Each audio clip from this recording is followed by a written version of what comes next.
ये TV debates के सितारे हैं। हर रोज शाम 6 बजने के बाद अलग अलग न्यूज चैनल्स पर खूब बहस करते हैं और उसमें यही छाए रहते हैं। कभी भाजपा के संबित पात्रा गौरव वल्लभ को लपेटते हैं तो कभी गौरव पात्रा को अपने सवालों में फांस लेते हैं। इतना ही नहीं, टीवी चैनलों में रोज इन्हीं की तरह भाजपा, कांग्रेस, सपा, बसपा, जेडीयू समेत कई पार्टियों के प्रवक्ता जमकर बहस करते हैं और उन्हें देखकर अक्सर पार्टियां सोचती हैं कि अगर जो टीवी पर इतना शानदार बात कर रहा है, लाखों करोड़ों दर्शकों को बेहद पसंद आ रहा है, अगर इन्हें चुनावी मैदान में उतार दिया जाए तो गजब हो जाएगा। फिर चुनाव आते आते उन्हें चुनाव के मैदान में भी उतार दिया जाता है, लेकिन ये महारथी जनता के बीच में फिसड्डी साबित हुए हैं। कल राजस्थान विधानसभा के नतीजे आए। राजस्थान में कांग्रेस की सरकार थी और कांग्रेस ने भी उदयपुर सीट से टीवी डिबेट के सबसे बड़े महारथी यानी गौरव वल्लभ को मैदान में उतारा, लेकिन गौरव वल्लभ 32,000 वोटों से चुनाव हार गए। अब चुनाव किसने जीता, किसके बीच मुकाबला था, वो भी आप समझ लीजिए। राजस्थान की उदयपुर विधानसभा से प्रोफेसर गौरव वल्लभ को बीजेपी के ताराचंद जैन टक्कर दे रहे थे।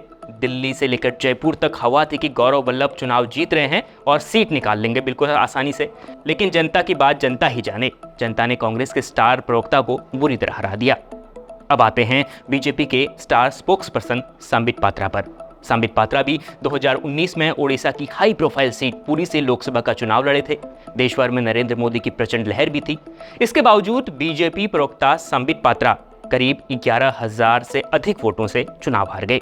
पात्रा को बीजू जनता दल के प्रत्याशी पिनाकी मिश्र ने चुनाव हराया था।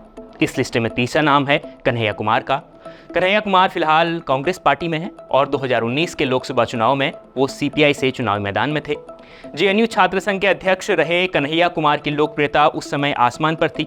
सोशल मीडिया से लेकर नेशनल चैनलों तक कन्हैया की बात हो रही थी और दिखाया जा रहा था कि कन्हैया का घर कैसा है, कन्हैया कैसे भाषण देते हैं, और उनके भाषण खूब वायरल हो रहे थे। लेकिन जब जनता का जनादेश आया तो कन्हैया कुमार भी चुनाव हार गए और भाजपा के नेता गिरिराज सिंह ने उन्हें बुरी तरह हरा दिया।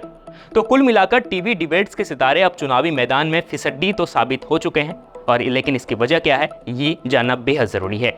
और इस वजह को लेकर आपकी क्या राय है, आप मुझे कमेंट कर ज़रूर बताएं और देखते रहें India.com।